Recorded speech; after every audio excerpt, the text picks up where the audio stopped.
Accent d'Europe, Catherine Roland.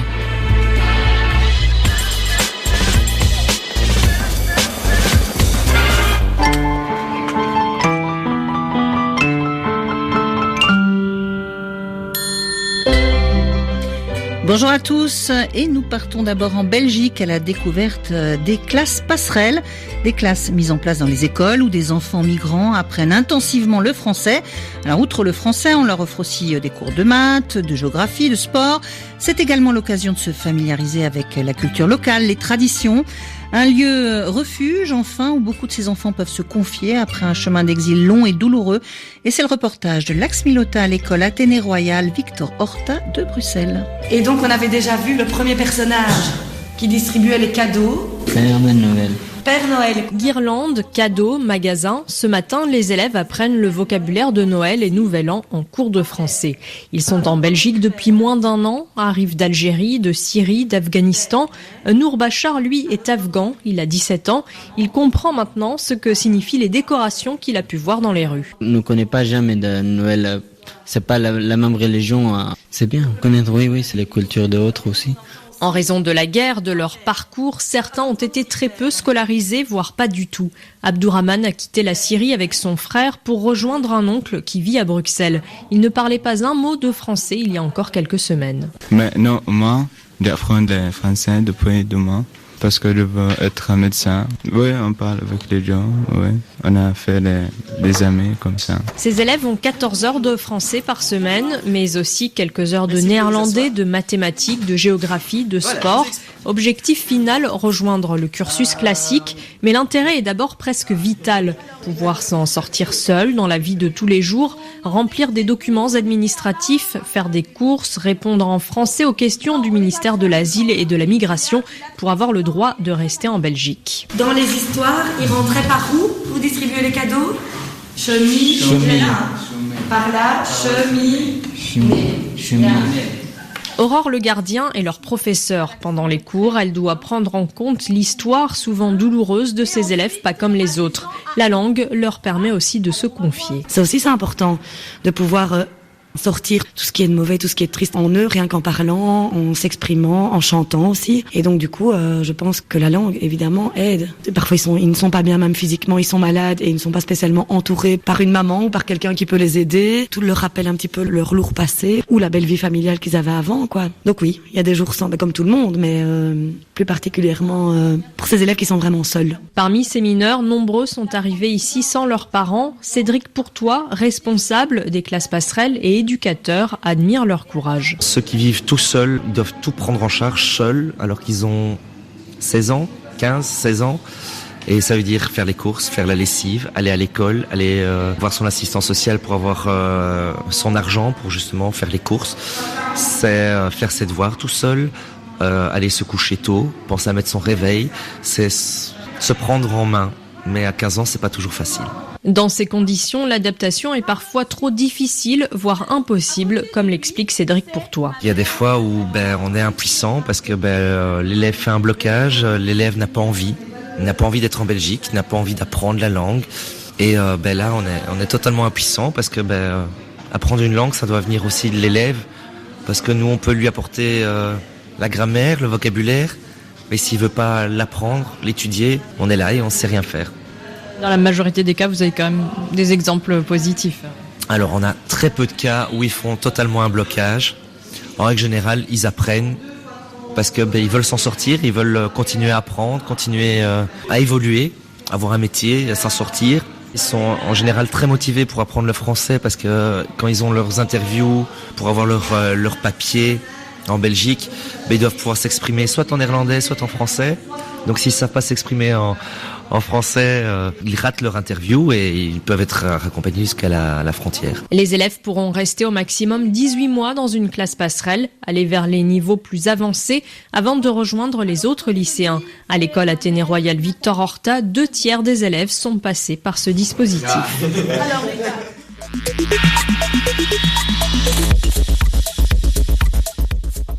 Son nom ne vous dira peut-être pas grand-chose et pourtant Stripe est une application utilisée dans le monde des startups, paiement électronique ou par téléphone portable. Tels sont les services de cette société fondée par deux frères, Patrick et John Collison, dont les noms ne vous sont sans doute pas plus familiers.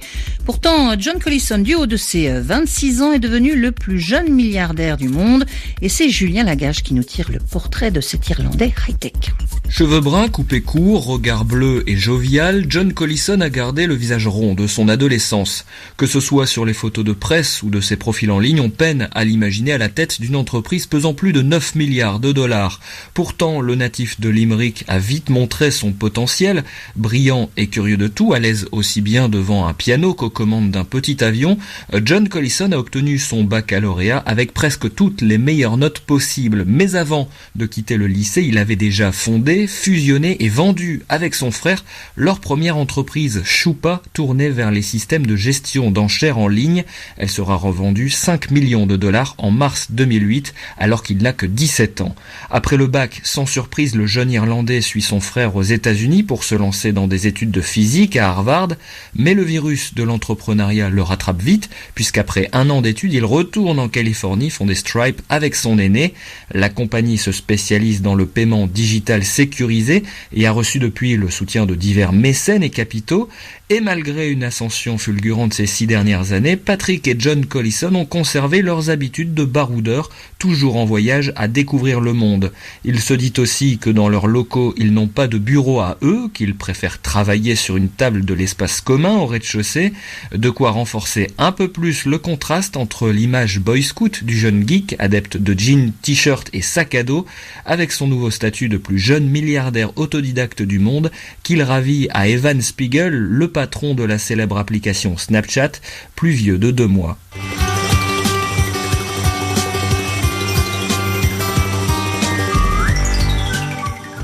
Des SMS à 23h, des appels le week-end ou encore des emails en pleine nuit, les salariés ont de plus en plus de mal à se déconnecter du travail. Alors, petite révolution en France, depuis ce 1er janvier, ils ne pourront plus se voir reprocher de ne pas avoir répondu à ces messages ou à ces appels. Le droit à la déconnexion est inscrit dans la loi travail, ou loi El Khomri du nom de la ministre. Dans un monde ultra connecté où près de 80% des cadres consultent leur mail en vacances, il s'agit d'une première prise de conscience qu'ont déjà anticipé de grands groupes comme Daimler-Benz en Allemagne ou le groupe pharmaceutique Solvay en France, et c'est le reportage de Frédéric Lebel. La prévention du risque au travail, Jean-Claude Deljeune en a fait un métier. Son cabinet Technologia conseille les grands groupes soucieux d'améliorer le bien-être et donc les performances de leurs employés. Des salariés qui, en période de crise, ont encore plus de mal à couper l'ordinateur ou le portable le soir ou en vacances. Il est très difficile de se soustraire à un travail qui vient à soi quand on a 5 millions de chômeurs. Parce que vous êtes encore une fois très souvent ou très vite mis à l'écart. Vous donnez une image négative de vous. Vous perdez en rémunération variable par exemple. Vous perdez en promotion. Vous n'êtes plus aujourd'hui capable de démontrer votre capacité sacrificielle qui vous permet d'avancer.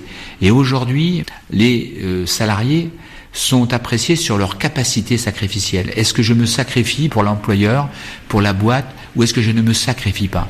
Et je pense que sacrifier trop, à un moment donné, conduit à se tirer une balle dans le pied, parce que quand on travaille trop, on travaille mal. Des mails pour un oui ou pour un non et à toute heure, le risque sanitaire est certain. Plus de la moitié des cadres travaillent à distance depuis leur domicile après 20 heures. Sablé, bonjour. Jean-Christophe Sibéras est le directeur des relations sociales du groupe pharmaceutique Solvay. Plus de 30 000 employés dans 53 pays.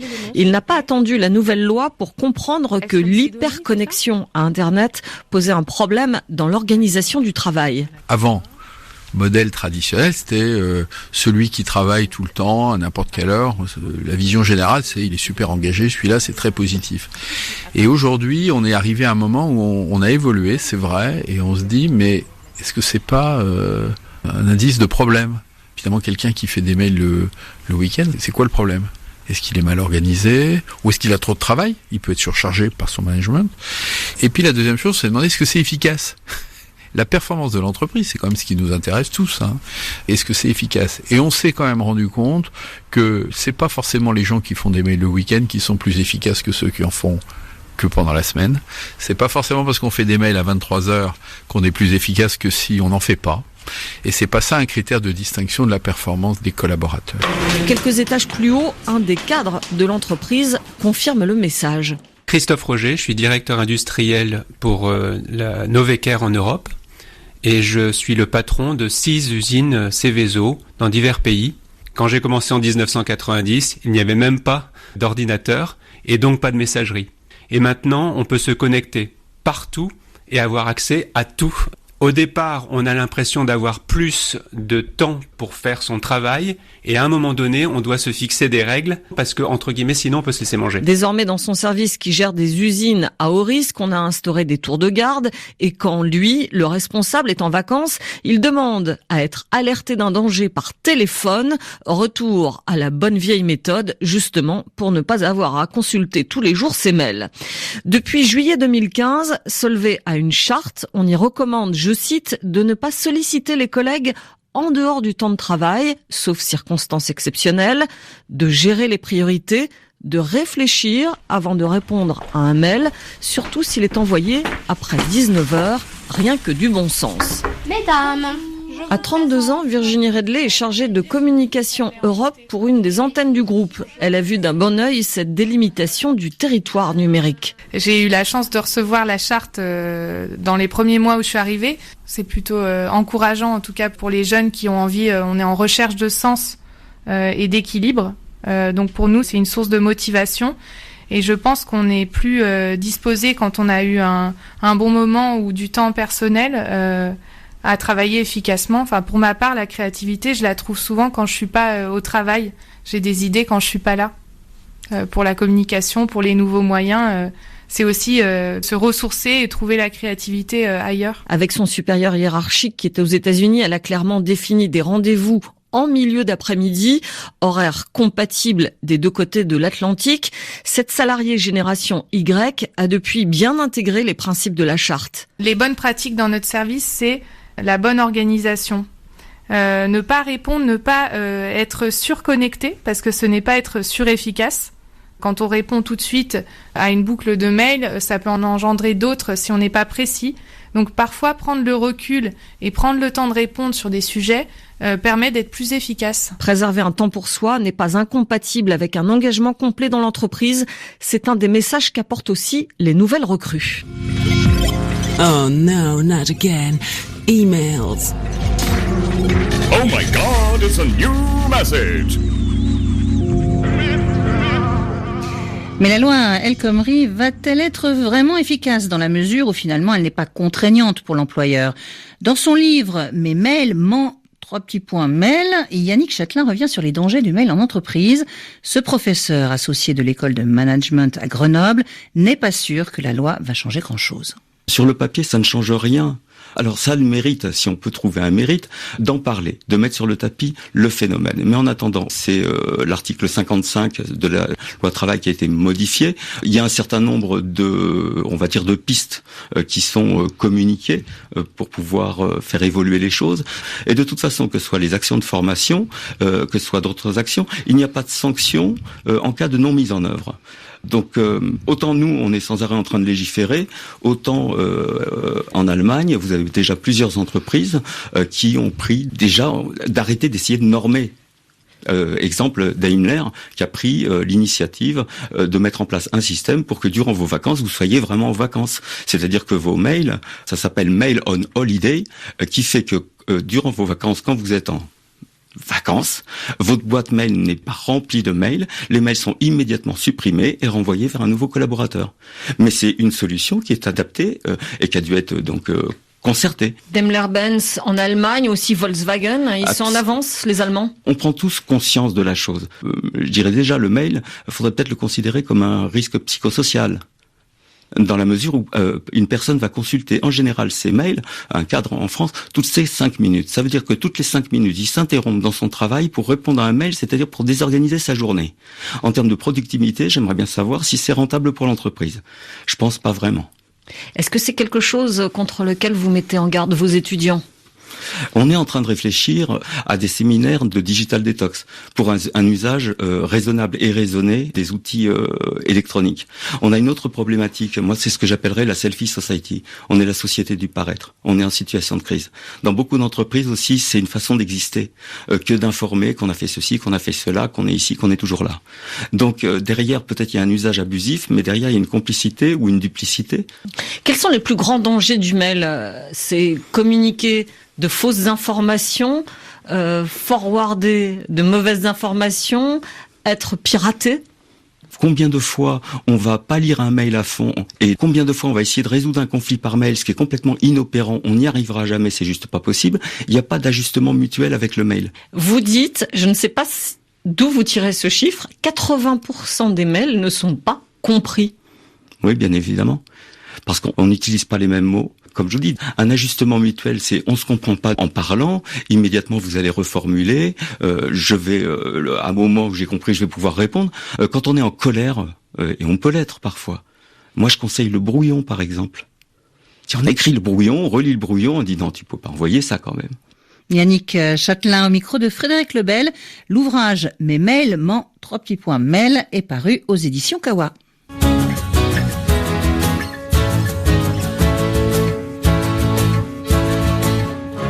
Music. Bonjour Vincent Théval. Bonjour Catherine. Alors, votre premier choix de l'année 2017 nous fait découvrir une sortie qui date en fait de décembre dernier, qui mêle des Belges à une Islandaise. Et on va débuter cette nouvelle année musicale avec une petite séance de rattrapage en se penchant sur un disque paru discrètement en décembre. Un joli projet signé The Colorist Orchestra et Emiliana Torini. Alors si on connaît la chanteuse islandaise depuis plus de 15 ans pour ses chansons aux frontières du folk et de la pop, on connaît moins The Colorist Orchestra. C'est un ensemble de 8 musiciens belges qui proposent à des auteurs-compositeurs de revisiter leur répertoire en le réarrangeant avec des percussions, des claviers et des cordes.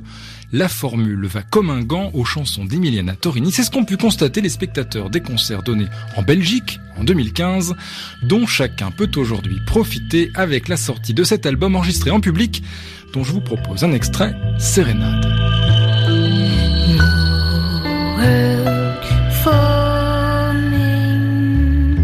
Picturesque in its stance, midnight calling, moonlight shadows start to dance, for the dark finds ways of being, engraved in the light, and the heart bears indentations of yesterday's hurt and child.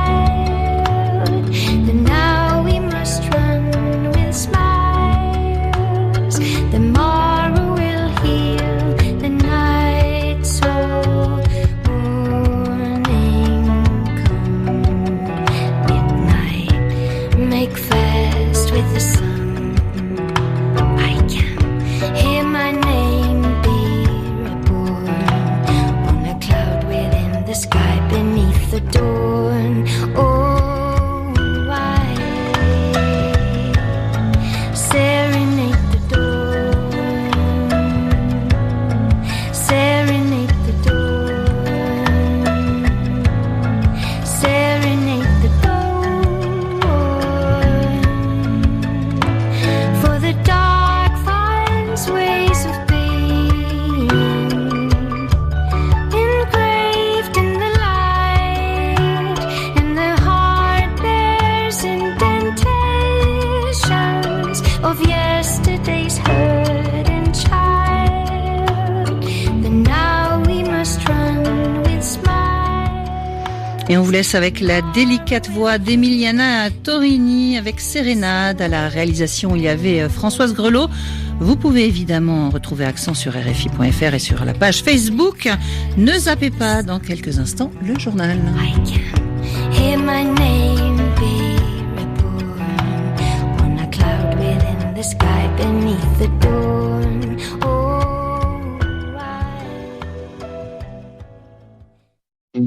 Une semaine d'actualité